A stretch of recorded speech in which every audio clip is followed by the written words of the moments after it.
orando no poderoso nome de Jesus. Amém.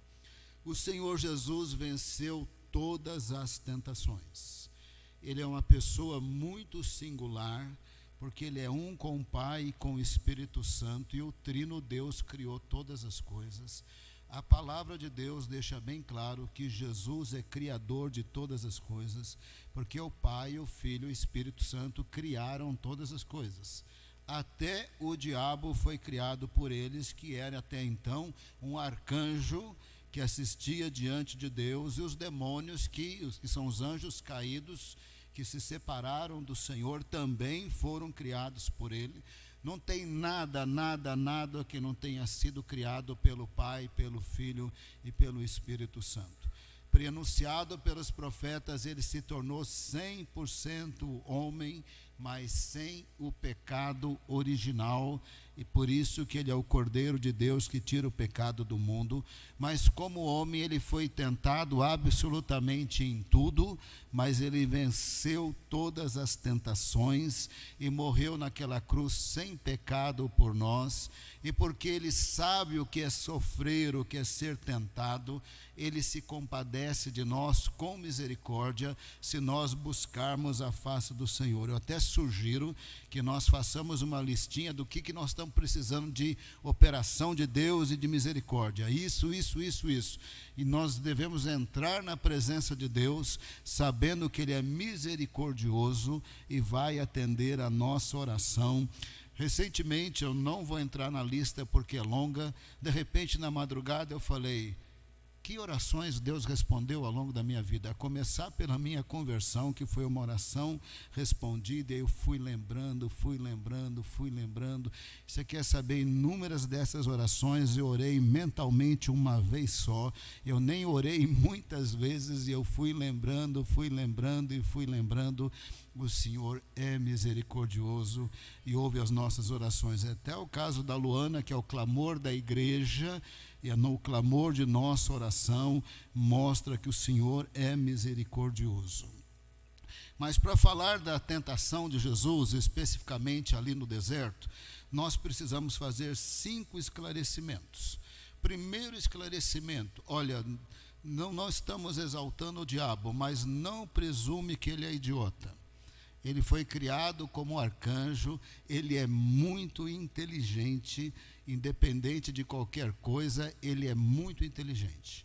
Quando ele quer nos induzir a um erro, no geral não é ele através dos seus demônios, ele vai ser sempre com argumentos inteligentes, com um propósito implícito, nunca será explícito, porque na inteligência dele, ele vai nos induzir nos enganando. Por exemplo, no caso de Adão e Eva, ele não falou assim: vocês querem se separar de Deus como eu estou separado?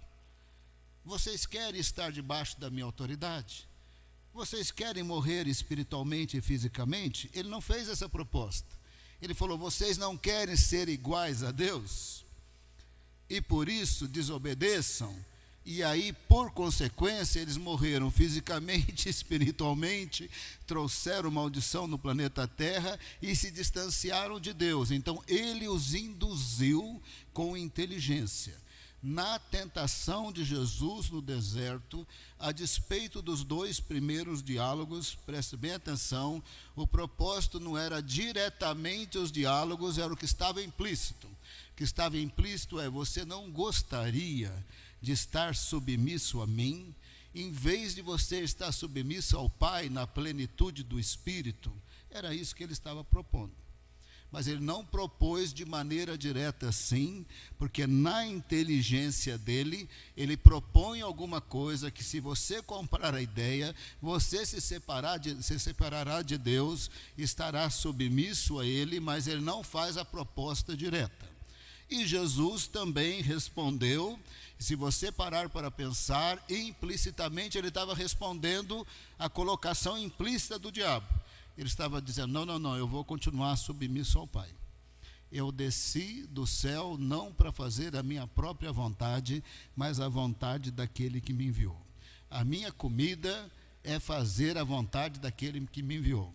Ele não só desceu do céu para ser plenamente obediente, mas ele estava totalmente conectado com o Pai, com o Espírito Santo, nessa única essência divina que existe, onde habita o Pai, o Filho e o Espírito Santo, e ele podia dizer: a minha obra é a obra do Pai, o meu ensino é o meu ensino do Pai.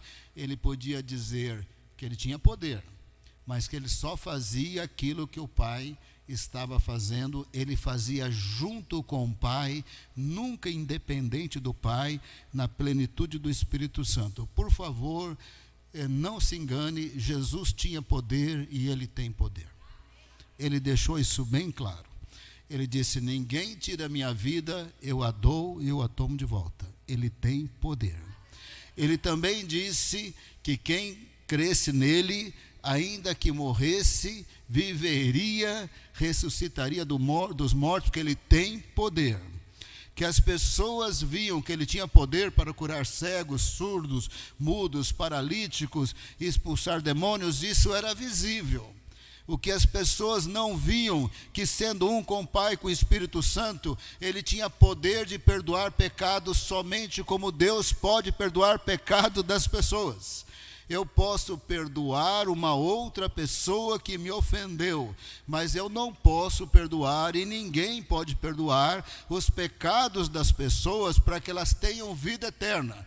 Só Deus pode perdoar os pecados das pessoas para que elas tenham vida eterna, e Jesus tinha poder para perdoar pecados.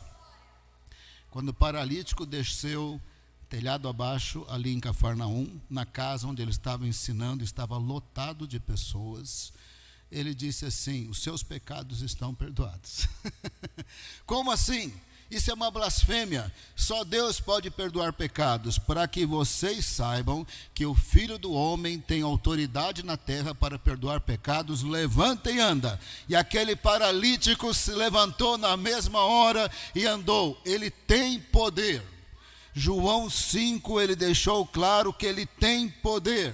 Ele não trabalha independente do Pai, não trabalhou independente do Pai, não trabalhará independente do Pai e do Espírito Santo, mas ele tem poder, porque Pai, Filho e Espírito Santo têm poder. João 5, ele disse: o Pai ressuscita e vivifica os mortos, o Filho também. Ele disse: o Pai tem vida em si mesmo, o Filho também.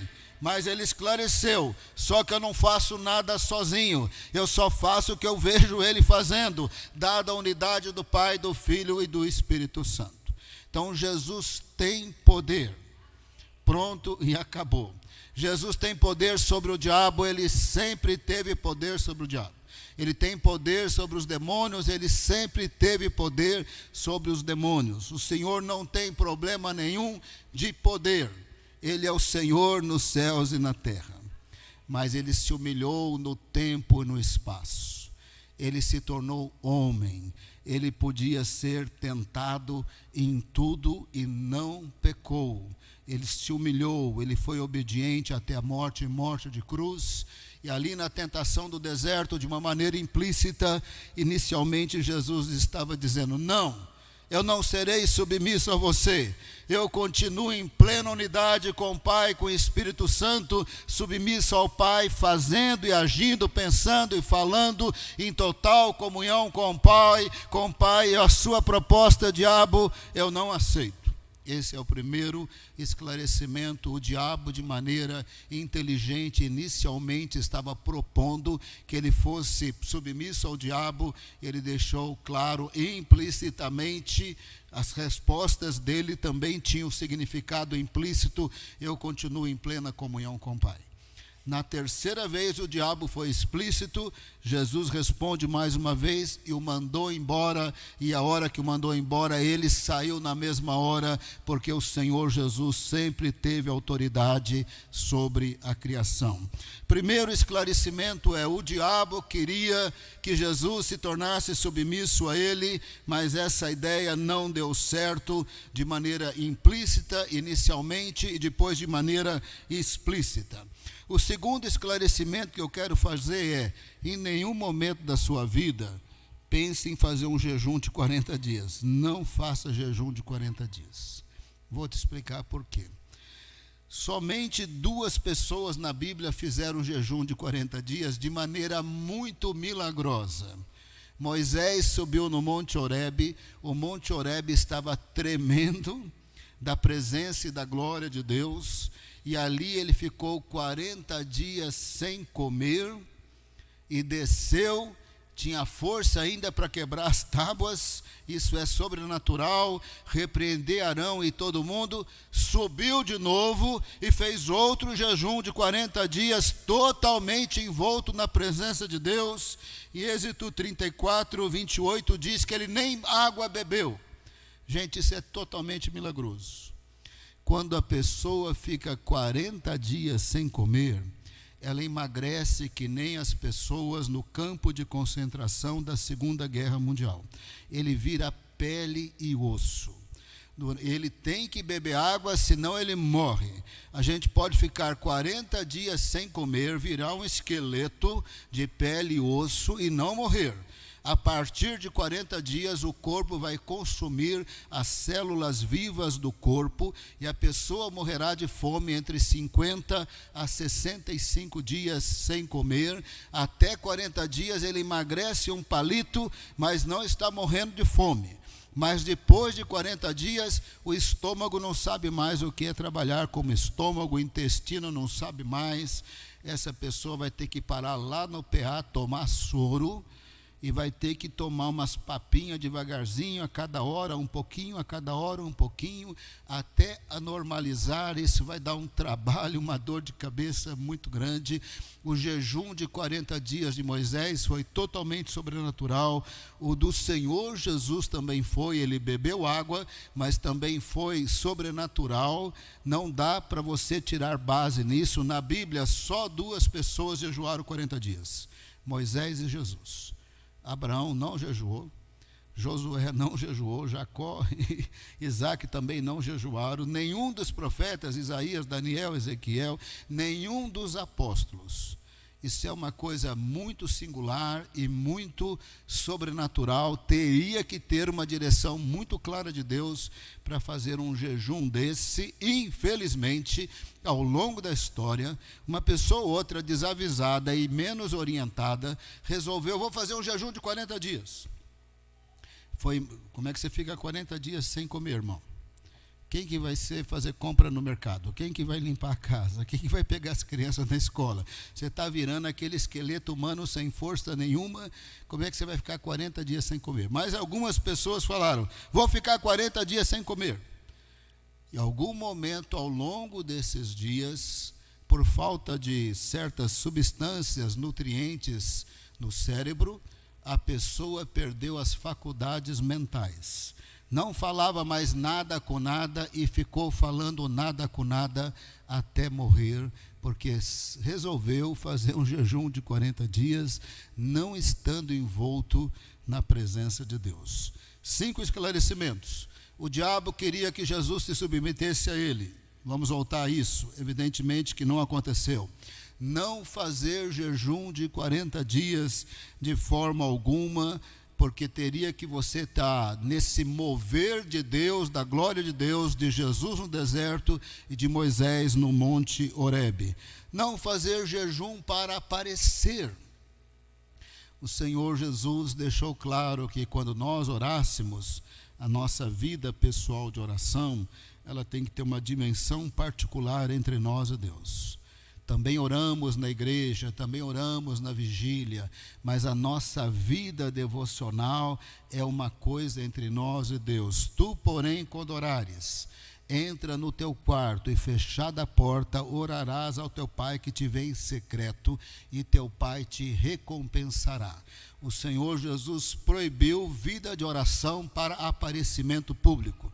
Ele também proibiu dar ofertas para ser visto e louvado. Ele também proibiu jejuar fazendo cara de sofrimento para receber algum elogio humano. Ele disse: quando você jejuar, você está jejuando para Deus. Você lava o rosto e o teu pai que te vê em secreto te recompensará. Mateus 6, 17 e 18, O verso 16 vai dentro dessa linha, mas vamos ler só 2. Mateus 16, 17 e 18. Mas você, quando jejuar, unja a cabeça e lave o rosto, a fim de não parecer aos outros que você está jejuando, e sim ao seu Pai em secreto. E o seu Pai que vem em secreto lhe dará recompensa. São 5 esclarecimentos sobre o jejum de Jesus antes de voltarmos ao assunto. Primeiro, o diabo queria que ele fosse submisso a ele, Jesus não aceitou, saiu dessa. Primeiro esclarecimento. O segundo, não saia fazendo jejum de 40 dias. Se for jejuar, jejue uma refeição, 2, jejue um dia. Se você acostumar a jejuar um dia sem comida, quem sabe vai para 2, vai para 3. Essa de jejum, uma prática displicente que trará grandes situações de destruição. E não jejue para ser visto pelos homens.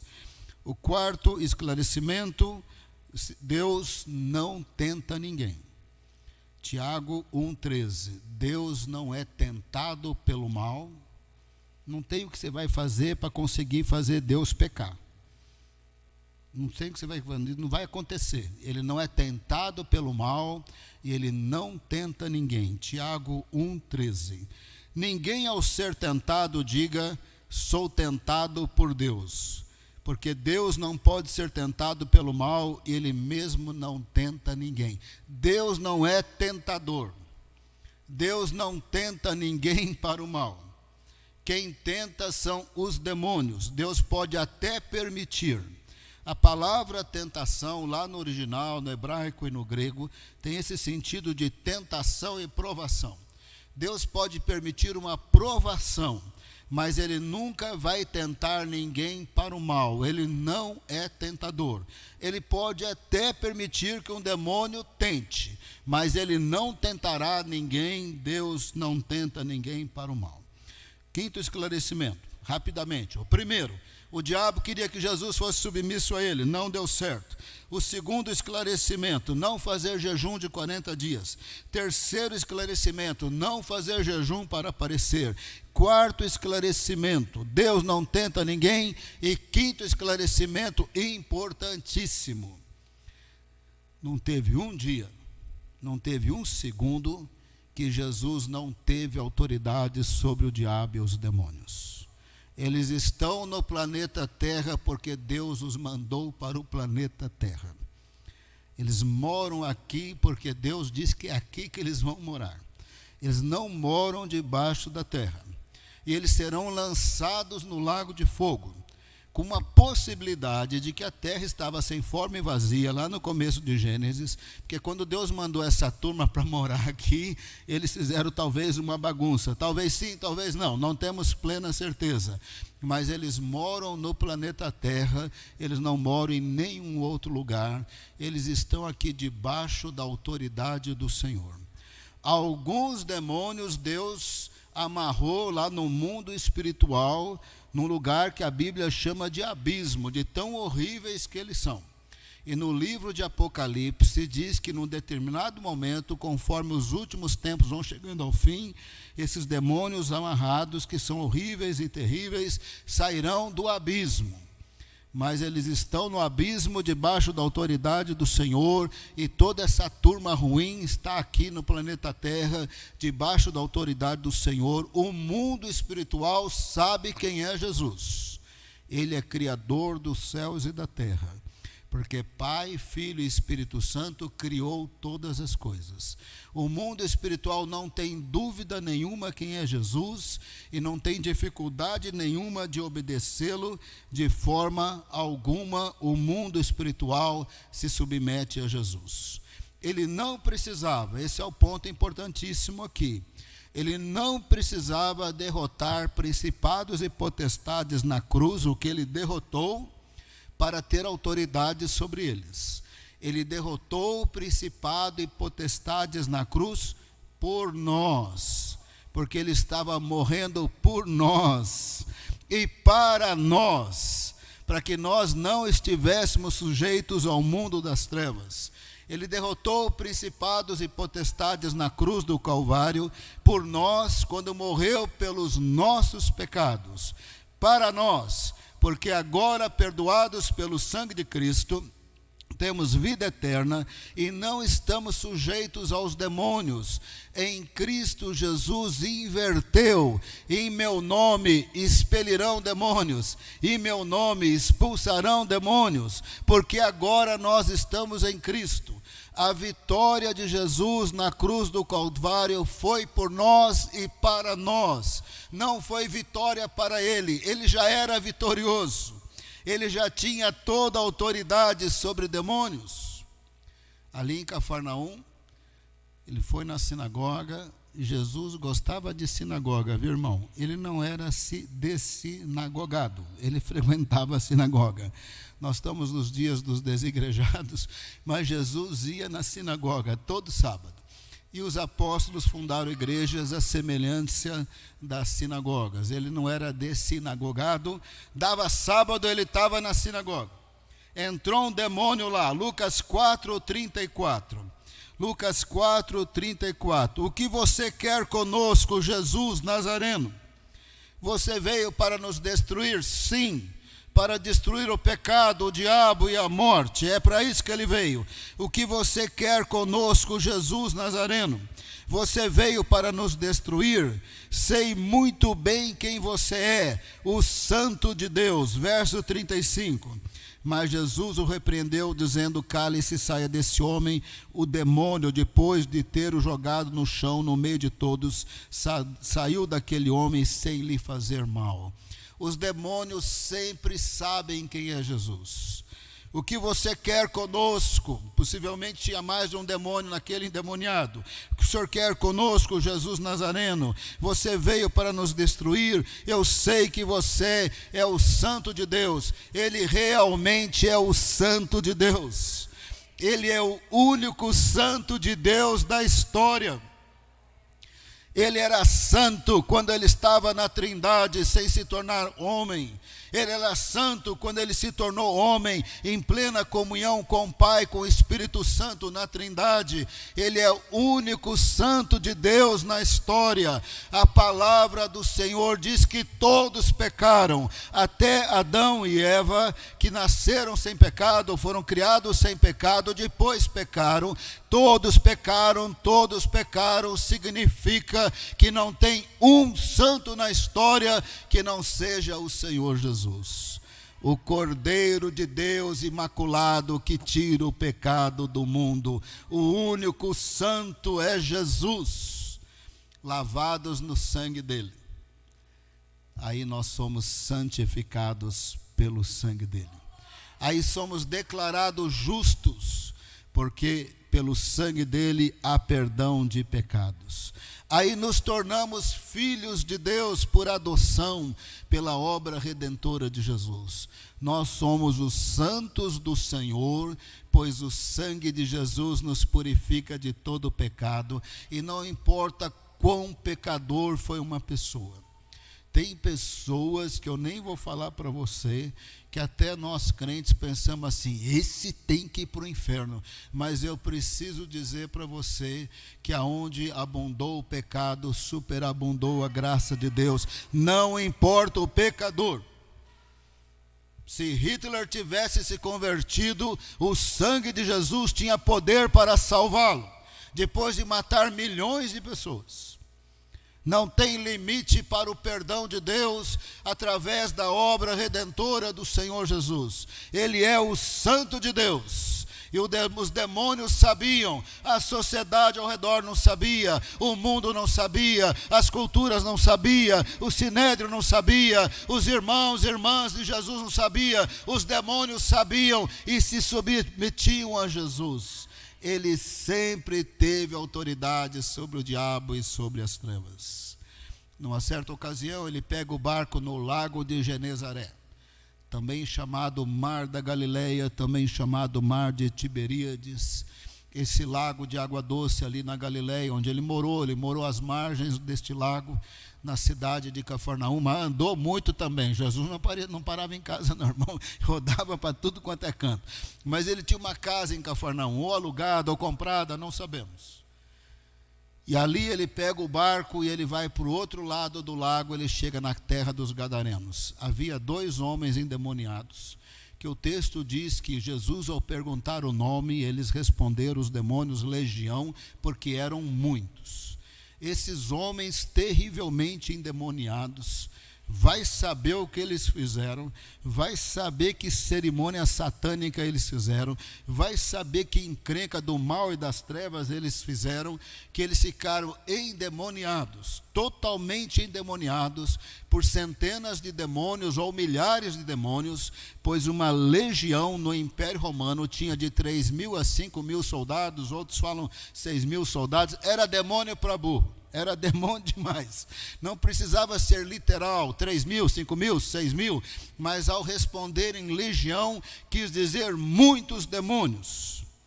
Esses homens andavam sem roupa, moravam no cemitério, comendo não sei o que, e quando a população tentava prender esses 2 homens que nós chamaríamos de loucos, colocavam correntes, por força demoníaca quebrava e ninguém segurava, até Jesus chegar do outro lado do lago. Quando ele chegou lá, um dos endemoniados gadarenos chegou e já se prostrou, e já falou quem Jesus era, e já pediu, não nos mande para o abismo. Você quer saber? Se ele tivesse mandado, eles iriam. Porque Jesus não mandou, não sei. O calendário de Deus também não sei porque que demora. Porque que eles moram no planeta Terra também não gosto. Mas os demônios obedecem o Senhor. Lucas 8, 28. Talvez vai ser transmitido aqui na tela. Lucas 8, 28. Quando ele viu Jesus, o gadareno, com centenas de demônios ou milhares de demônios, prostrou-se ante dele, dizendo com voz forte: o que você quer comigo, Jesus, Filho do Deus Altíssimo? Peço-lhe que não me atormente. Os demônios sempre souberam quem é Jesus, sempre obedeceram Jesus. A cultura judaica ao redor não sabia quem era Jesus. Os discípulos, para entender quem ele era, demorou 3 anos. O mundo está indagando até agora quem é Jesus. O mundo espiritual não tem a mínima dúvida. Filho de Deus, o que você quer comigo? Ele é o singular Filho de Deus, um com o Pai e o Espírito Santo. Ele tem natureza divina e ele tem poder. Ele tem autoridade nos céus e na terra. Ele tem autoridade sobre tudo. Sabe a vida das pessoas sem Deus, arrogantes, que dão entrevista, fala contra Deus e tudo e todos. Jesus tem autoridade sobre todos eles. Quando a hora chegar, todo mundo vai prestar conta para o Senhor. Até ter um pouco de medo, seu irmão. Eu já estou lavado pelo sangue de Cristo, mas tenho um pouco de medo. Porque eu tenho mania de brincar. Eu tenho mania assim de, fazer falar umas coisas meio engraçadas. E algumas dessas coisas engraçadas são bobeira pura, irmão. E o Senhor falou assim, que até das nossas palavras frívolas nós daremos conta, até dessas bobeiras.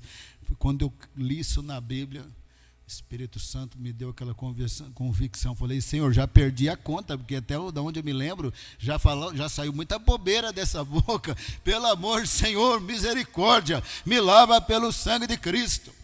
Porque põe palavra boba nessa boca ao longo da vida, me perdoe. Eu quero dizer para vocês que Jesus tem autoridade sobre tudo e todos, até sobre as palavras frívolas de nossa boca, e graças a Deus somos lavados no sangue de Cristo. Ele é o singular Filho de Deus. Nós somos filhos por adoção. Bom, a conversa continuou, Jesus perguntou o nome no verso 30, eles falaram legião, no verso 31, eles pediram. eles pediram a Jesus: não nos mande para o abismo.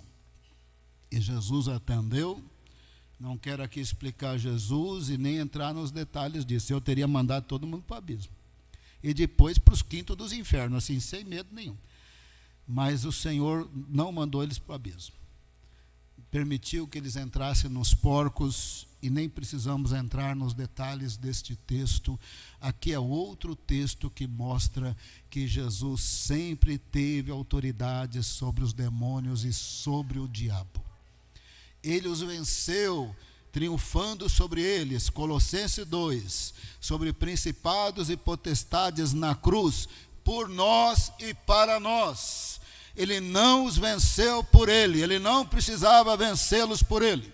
Ele não precisava vencê-los para ele. Ele já tinha todo o poder e autoridade sobre eles, pois ele é criador dos céus e da terra na Trindade. Hebreus 1, ele é o esplendor da glória de Deus, a expressão exata do que Deus é e como Deus é. E assim Jesus mandou essa turma toda para entrar nos porcos, eles foram. Um outro texto, evidentemente que tem mais, mas vou citar mais um que é importante.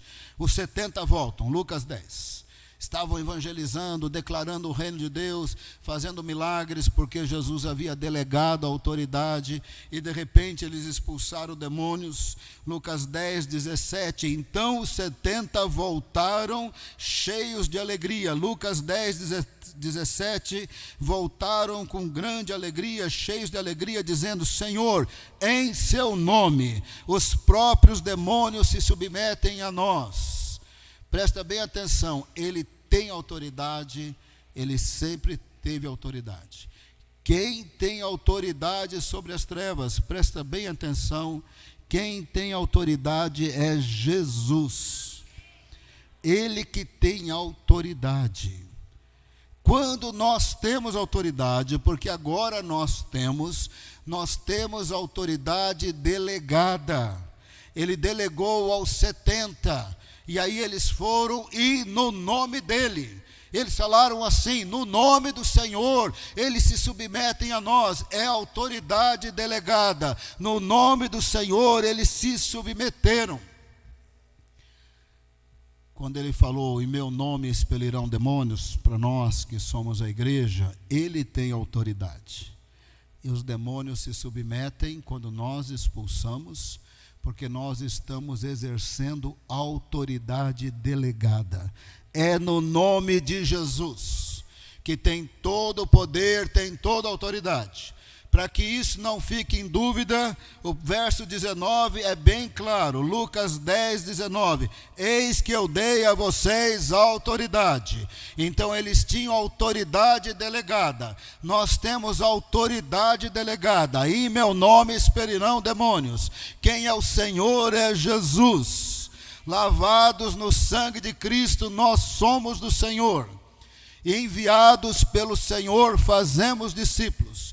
É no nome de Jesus que expulsamos demônios, porque Ele é o Senhor nos céus e na terra. Temos autoridade delegada. Eis aí vos dei autoridade. Em meu nome imporão as mãos sobre os enfermos. É no nome de Jesus. A glória é do Senhor. O batismo do Espírito Santo vem de Jesus. A salvação vem de Jesus. A plenitude do Espírito vem de Jesus. A honra e glória são sempre do Senhor. Verso 19: eis que eu dei a vocês autoridade para pisar de cobras e escorpiões, ou serpentes e escorpiões, palavras figurada para demônios, e sobre todo o poder do inimigo, e nada absolutamente lhes causará dano. É autoridade delegada. Não confunda as coisas. Jesus sempre teve autoridade sobre os demônios. Ele triunfou sobre principados e potestades na cruz do Calvário, por nós e para nós. Ele sempre mandou.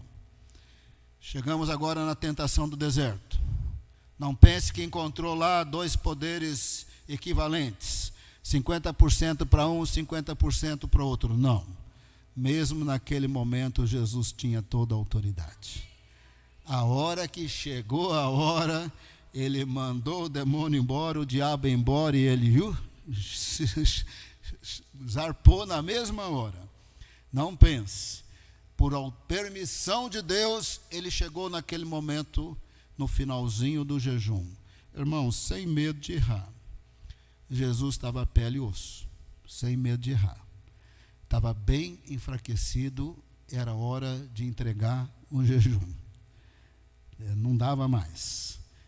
Foi nessa hora que ele chegou. Assim como o diabo tentou Adão e Eva e conseguiu, Jesus é o segundo Adão nas Escrituras, o último Adão, e ele foi tentar também por permissão de Deus, mas não significa que ele tinha autoridade sobre Jesus, significa que o Senhor estava permitindo. O texto diz que Jesus foi batizado no Rio Jordão. O Rio Jordão vem do mar da Galileia, desse lago de Genezaré, vem descendo até o Mar Morto. Aí ele vem de uma área fértil de Israel e vai entrando no deserto da Judeia. O texto diz que Jesus foi batizado no Rio Jordão, onde não era deserto, e que pelo Espírito ele andou até a parte que o Rio Jordão já está no deserto. E ele ficou 40 dias em jejum no deserto. Evidentemente que não muito longe de uma fonte de água ou do Rio Jordão, porque o texto deixa bem claro que ele teve fome, mas não teve sede. Portanto, ele estava tomando água como água todo mundo tem que tomar quando faz jejum. Nunca tire água do seu jejum. Água é importantíssima para o corpo humano, para o funcionamento do rim. Não jejue tirando água. Se o Espírito Santo falar para você que nem Moisés no Monte Horebe, aí tudo bem, quem manda é Deus. Mas em condições normais, não jejue sem água. Isso pode te trazer problemas de saúde muito sérios. Jesus estava no deserto. Quando o texto diz que Jesus foi colocado no pináculo do templo, ele sai do deserto, levado pelo diabo até o pináculo. Eu acho que isso foi durante a noite. Estava levando um corpo aparentemente pele e osso. Quando diz que o coloca no cume de um monte, penso que também foi à noite, que o diabo fez isso e estava levando um corpo pele e osso. Alguém que estava muito magro e fisicamente muito enfraquecido para este embate, inicialmente com indução. No fim das contas, o diabo acho que ficou nervosinho, e na terceira vez ele já foi direto no ponto, levou outra lambada. Lucas 4:1. Eu vou ler Lucas, mas citando Mateus, e nós vamos terminar em Mateus. Lucas 4:1. Jesus cheio do Espírito Santo. O jejum dele também foi bem sobrenatural. Jesus, cheio do Espírito Santo após o batismo, voltou do Jordão, evidentemente que numa parte mais fértil, e foi guiado pelo mesmo Espírito no deserto. O Rio Jordão ia caminhando até entrar no deserto da Judeia. Eu acho que ele foi mais ou menos nessa linha do rio, porque ele tomou água. Nada comeu naqueles dias, ao fim dos quais teve fome.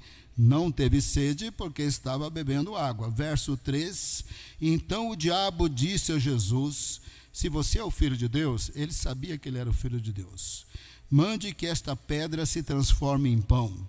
Mas Jesus lhe respondeu, está escrito, o ser humano não viverá só de pão, e Mateus completa, mas de toda palavra que sai da boca de Deus. Ele estava super enfraquecido, e o diabo sabia que ele era o Filho de Deus. Os demônios lá dos gadarenos, os milhares dos demônios sabiam que ele era o Filho de Deus.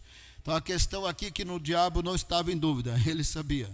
Se você é o Filho de Deus, por que você não transforma pedra em pão? Em outras palavras, por que você não aceita a minha sugestão? Porque em vez de você estar submisso ao Pai o tempo todo, nesse momento você não se submete a mim, aceitando a minha sugestão. Implicitamente Jesus disse, não, eu vou continuar submisso ao Pai. Eu vim para que tenham vida e vida abundante. Significa que eu vou morrer naquela cruz, eu vou ser obediente até a morte de cruz. Eu não vim para fazer a minha vontade, mas a vontade do Pai. Eu vim para salvar pessoas de todos os povos, tribos, línguas e nações. Eu não vim aqui para me submeter a você, mas para estar submisso ao Pai e não ser servido. Eu vim para servir e dar a minha vida em resgate por muitos. É isso que Jesus respondeu implicitamente, mas explicitamente ele disse: não só de pão viverá o homem, citando Deuteronômio 8:3, mas de toda palavra que sai da boca de Deus.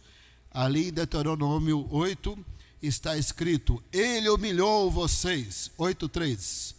Ele os deixou passar fome, ele os sustentou com maná, que vocês não conheciam, que nem os pais de vocês conheciam, para que vocês compreendessem que o ser humano não viverá só de pão, mas de tudo que procede da boca de Deus. Guiado pelo Espírito, Deus deixou Jesus passar fome, 40 dias.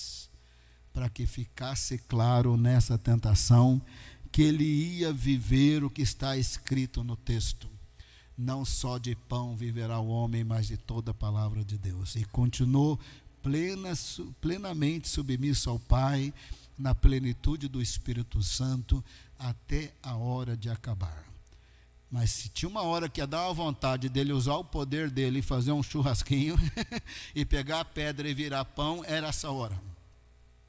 Mas ele não aceitou a sugestão do diabo, porque estava implícito que ele deixaria de estar submisso ao Pai para estar submisso ao diabo. Bom, fomos para a segunda tentação, pulando aí Lucas, porque Lucas não seguiu a ordem de Mateus. Nós vamos seguir a ordem cronológica proposta por Mateus, porque na última Jesus manda o diabo embora, ele vai embora. Lucas 4, verso 9. Então o diabo levou Jesus a Jerusalém. Ele sai de algum canto no deserto. Eu sempre imagino que isso foi de noite, estava escuro. Pegou essa pessoa que é pele e osso. Então o diabo levou Jesus a Jerusalém, colocou-o sobre o pináculo do templo e disse: se você é o filho de Deus, ele sabia que ele era o filho de Deus. Todos os demônios sabiam que ele era o filho de Deus. Jogue-se daqui, porque está escrito: aos seus anjos ele dará ordens a seu respeito, para que o guardem. O diabo estava citando o Salmo 91. E sabe esse salmo que a gente deixa a Bíblia aberta, como se o diabo não soubesse? Ele sabe em todas as versões. Ele sabe em grego, ele sabe aramaico. Não precisa abrir o Salmo 91. Ele sabe o Salmo 91. Verso 11. Eles o sustentarão nas suas mãos, para que você não tropece em alguma pedra.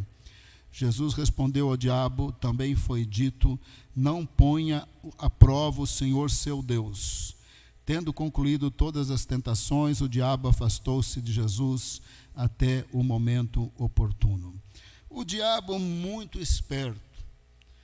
Há promessas de proteção na Bíblia. O Salmo 91, que os crentes gostam de abrir, ficar esfregando no meu nariz. Eu sei o que esse salmo está escrito.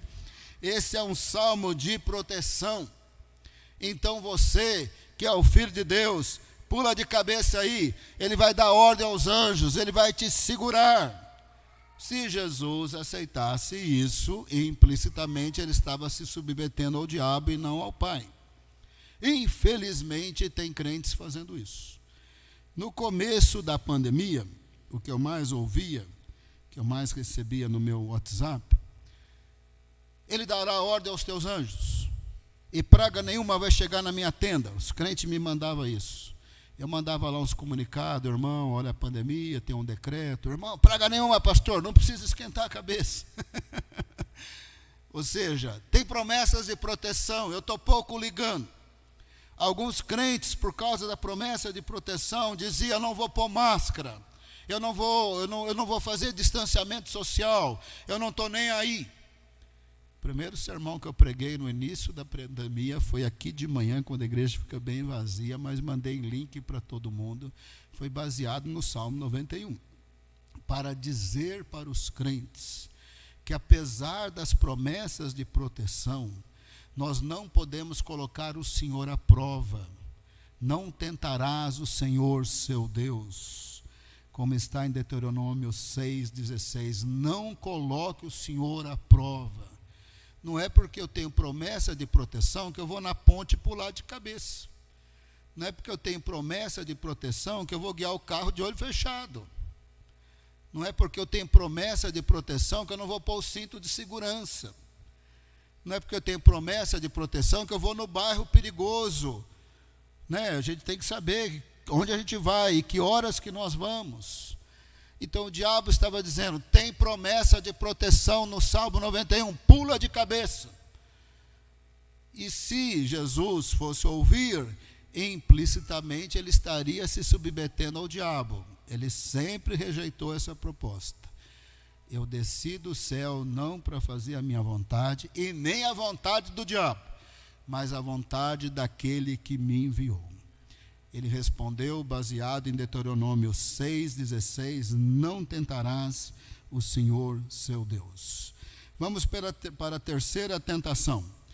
Lendo em Lucas, mas vamos ler em Mateus também, Lucas 4:5. Isso aqui é verdade, tá, irmão? O diabo é o pai da mentira. De vez em quando ele fala a verdade. 4:5. Então o diabo está tão contente com esse WhatsApp, irmão, que tem de mentira nesse WhatsApp. Que tem de mentira, você não imagina. O diabo está super feliz com os videozinhos que vem para cá e para lá. Ele é o pai disso tudo. Ele gosta de mentira, ele gosta de engano. Lucas 4:5. Então o diabo o levou para um lugar mais alto e num instante lhe mostrou todos os reinos do mundo. E disse, eu lhe darei todo esse poder e a glória desses reinos, porque isso me foi entregue e posso dar a quem eu quiser. Nesse momento ele está falando a verdade. Foi dado ao diabo a autoridade sobre todos os reinos do mundo, sobre a criação, quando o homem pecou e se separou de Deus. Isso aqui é verdade. Jesus chamou o diabo em João por 3 vezes de príncipe deste mundo. Isso aqui é verdade. Irmão, vai ser duro o que eu vou falar, mas porque isso é verdade, a palavra do Senhor diz em Efésios 6, que principados e potestades são dominadores deste mundo tenebroso sobre todas as escalas de realidade existentes. Existe influência do mal sobre o governo brasileiro, sobre o governo americano, russo, ucraniano, o que você imaginar. Sistema escolar daqui, dali e acolá.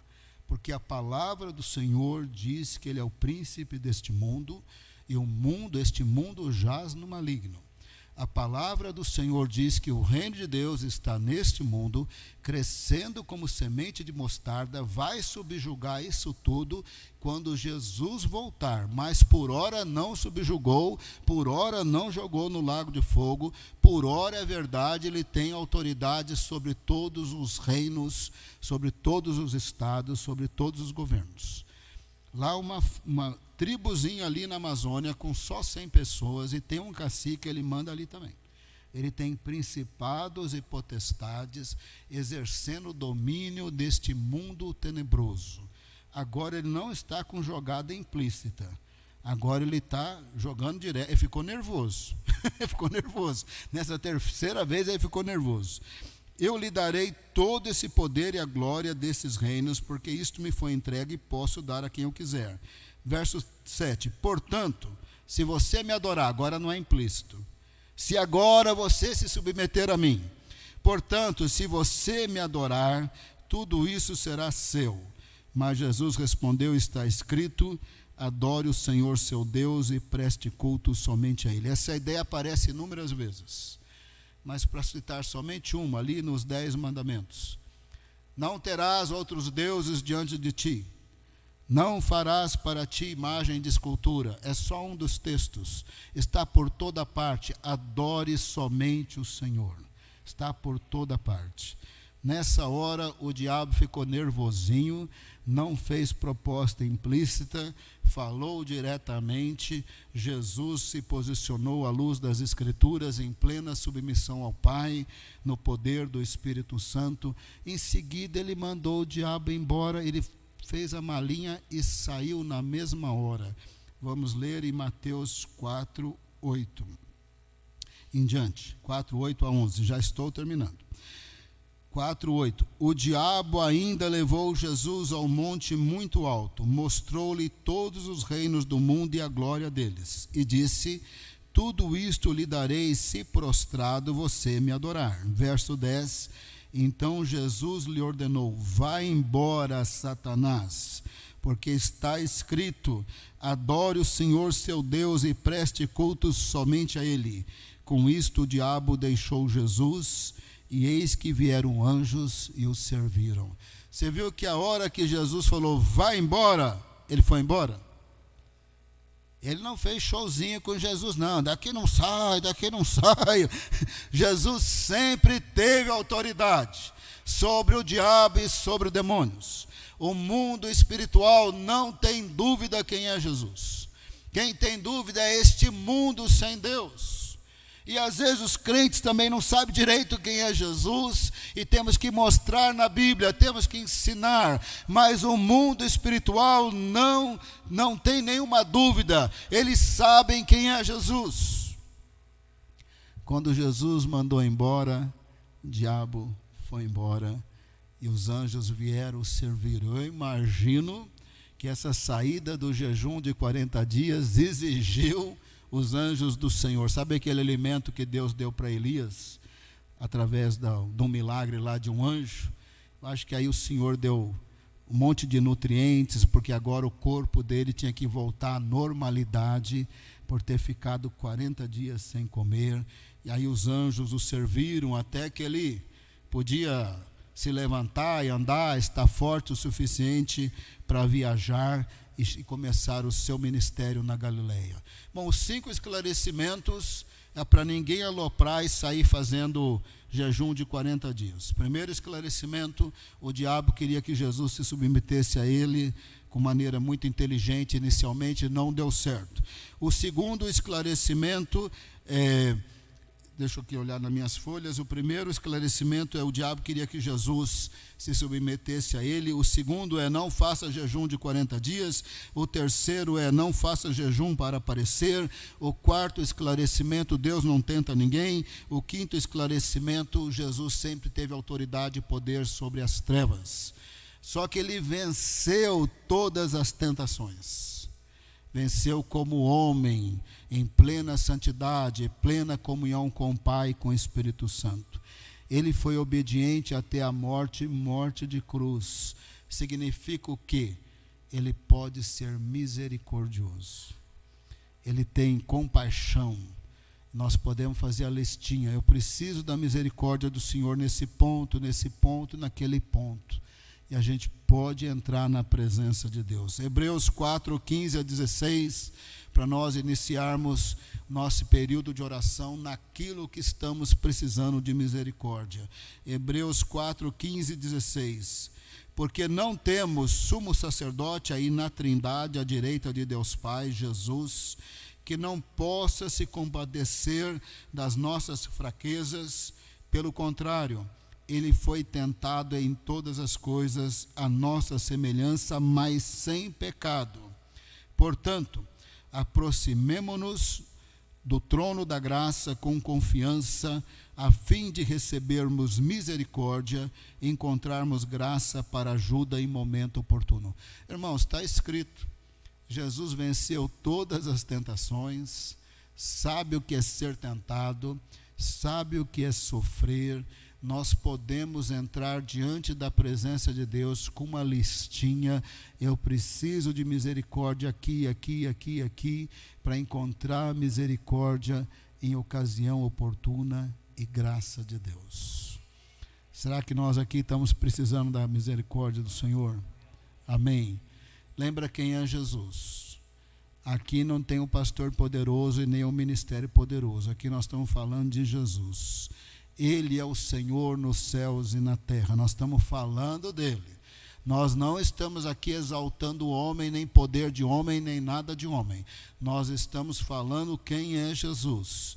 Ele é o Santo de Deus, o singular Santo de Deus. Ele é o singular Filho de Deus, que venceu. Ele é o sumo sacerdote que pode se compadecer. Nós estamos aqui falando de Jesus e não de pessoa especial e não de igreja especial. E nós estamos falando que ele ouve oração. Nós estamos falando que ele faz milagres ainda hoje. Nós estamos falando que é possível obter graça e misericórdia para situações que nós estamos precisando. Mas nós temos que entrar diante da presença de Deus e apresentar as nossas situações. Vamos ficar em pé. Eu quero dar um tempinho aí para você pensar no que você está precisando de misericórdia, que você vai apresentar a Deus. O que você está precisando de misericórdia? No livro A Mente de Cristo, que nós estamos fazendo o discipulado, o autor aqui e ali, ele faz listas. Você pode fazer uma listinha. Olha, eu estou precisando de misericórdia para isso, para isso, para isso, para isso. Estou precisando de perdão para isso e libertação para isso, para isso, para isso. Estou precisando de resposta de oração para isso e para aquilo. Você faz a sua listinha e você lê Hebreus 4, 15, 16 e você entra na presença de Deus. Ele responde oração. Eu tive muitas experiências com Deus de oração respondidas que eu só orei na minha mente. Ninguém nunca ouviu a oração. Minha mãe foi curada de câncer quando eu fiz uma oração com a minha mente. Quando eu pedi para o Senhor que ela não morresse de câncer sem viver mais 15 anos. O câncer desapareceu. E eu fiz uma oração na minha mente. Minha mãe tinha 2/3 dos pulmões totalmente tomados. Quando ele deu 15 anos, ela ia 71 anos.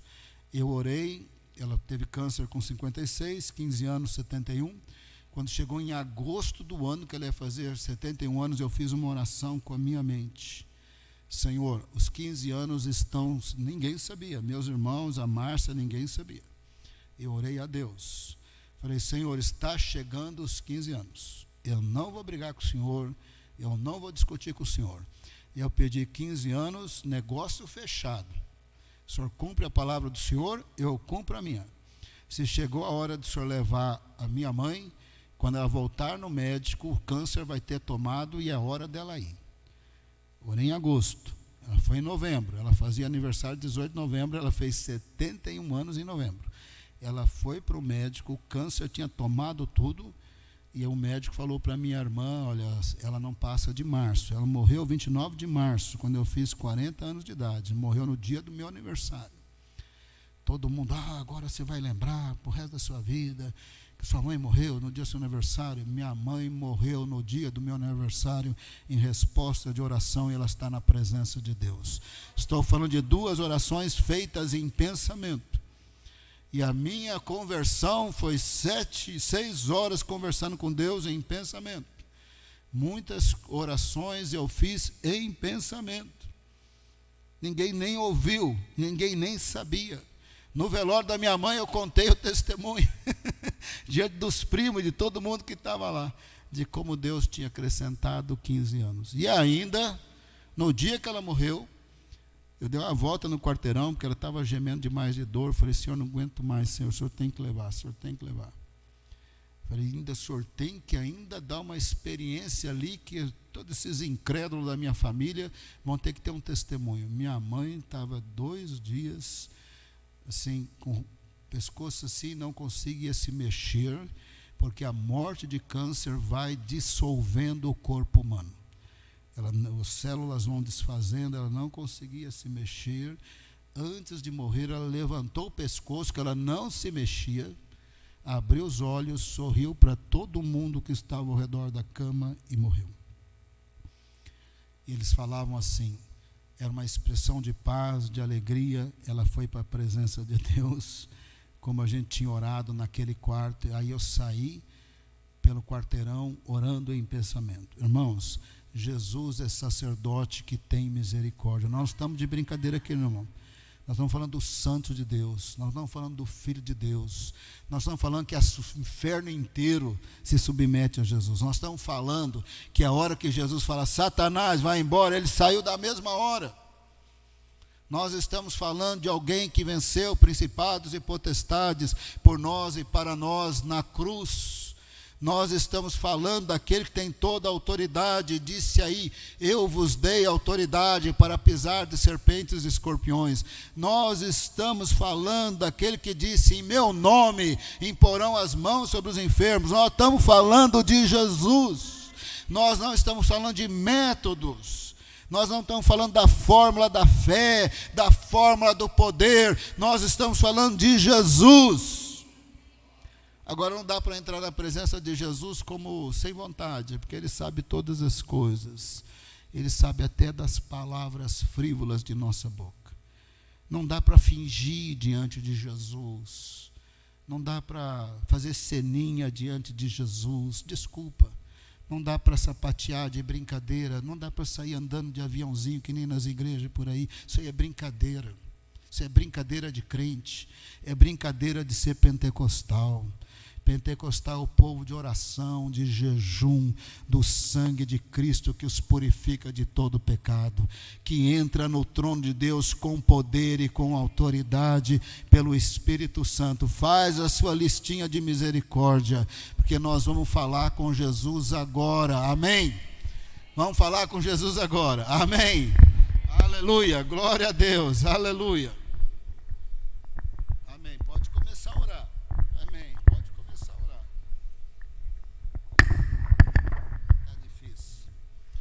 Vamos começar a orar. Aí onde você está, Senhor amado, nós colocamos esses pedidos dos quais nós precisamos da graça do Senhor e da Tua misericórdia. Aquelas situações pessoais da família que envolve enfermidade. Aquelas situações da família que envolve conversão. Aquelas situações que nos apavoram do nosso país, que estamos preocupados com o próximo governo e coisas assim. Nós apresentamos diante do Senhor. Apresentamos diante do Senhor para dizer misericórdia. Sumo sacerdote que venceu todas as tentações, sem pecado, que morreu por nós, que está vivo, que ouve oração não porque somos melhores. Ouve oração por misericórdia, porque o Senhor se compadece. Ouve oração porque o Senhor nos recebe pela graça de Deus em Cristo Jesus. Ouve oração porque nos purifica de todo pecado e somos dignos diante do Senhor. Ouve oração porque nós somos teus, comprados pelo sangue de Cristo. Ouve oração porque o Senhor nos agracia com o Espírito Santo para entendermos a Bíblia. Ouve oração porque o Senhor nos constrange para pedir perdão dos nossos pecados e andar na luz do Evangelho. Ouve oração porque o Senhor coloca palavras na nossa boca de arrependimento, de fé, de clamor. Apresentamos diante do Senhor as listas, pedindo misericórdia, misericórdia, livramento, livramento, misericórdia, renovação do Espírito Santo, recebendo a cura e o milagre. Esse ano nós temos testemunhos para falar de cura e de milagres. A honra e a glória são do Senhor. Jesus é o Santo de Deus, é o Filho de Deus, é o Filho de Davi, é o Filho do homem, é o Rei dos reis, é o Senhor dos senhores. A Ele honra e glória. Senhor Jesus, muito obrigado pela Tua morte na cruz do Calvário. Senhor Jesus, obrigado pelas orações respondidas. Senhor Jesus, ó Senhor Jesus, olhe para o Teu povo apavorado com as mentiras do WhatsApp. Olha para o Teu povo. Oh Senhor amado, dê fome de novo da palavra, dê fome das Escrituras, dê fome da presença de Deus, dê fome do Teu poder, dê fome da Tua presença. Que o Teu povo seja colocado em pé debaixo da Tua palavra, dizendo: não temas. Não temas as más notícias, não temas as palavras do médico, as palavras dos jornalistas, não temas. Tu és o Senhor, aleluia, não temas. Derrama fogo sobre a igreja brasileira, fogo sobre nós, fogo de um povo que deseja o Senhor, a tua presença, o teu trono, o teu amor, a tua misericórdia. Nesta noite nós estamos recebendo orações respondidas, milagres, milagres, milagres de cura, milagre de emprego, milagre de negócios que serão fechados, milagre de coração com alegria, milagre de coração com fé. Repreendemos tristeza, repreendemos depressão, repreendemos desânimo, repreendemos palavras de demônios na mente dos teus servos. Repreendemos palavras inteligentes, porém mentirosas das trevas. Mandamos embora, desfazemos no poder e na autoridade do nome de Jesus. Recebemos as palavras do Espírito Santo. Nós precisamos das palavras do Espírito Santo. Nós precisamos das palavras do Espírito na nossa mente, na nossa leitura bíblica, na nossa vida devocional. Nós precisamos das palavras do Espírito Santo de Deus. Nós não precisamos das mentiras do diabo. Nós repreendemos, desfazemos as mentiras do diabo. Nós recebemos as palavras do Espírito Santo de Deus. Levanta um povo de oração, um povo quebrantado, um povo santo, um povo de fé. Senhor, tenha misericórdia. O teu povo está apresentando a lista de pedidos de misericórdia. Teu povo está apresentando a lista de pedidos de misericórdia. Seu povo está apresentando, anote essa lista aí, Senhor. Nós vamos falar o que nós queremos. Nós queremos resposta nos próximos dias. Se o Senhor não fizer em 7 dias, nós vamos continuar orando, mas nós queremos logo. Nós queremos vitória do Senhor, consolo do Senhor, consolo do teu Espírito Santo. O ano vai terminar, novo ano vai iniciar. Nós queremos plenitude do Espírito Santo desde já. Oramos no poderoso nome de Jesus. Amém.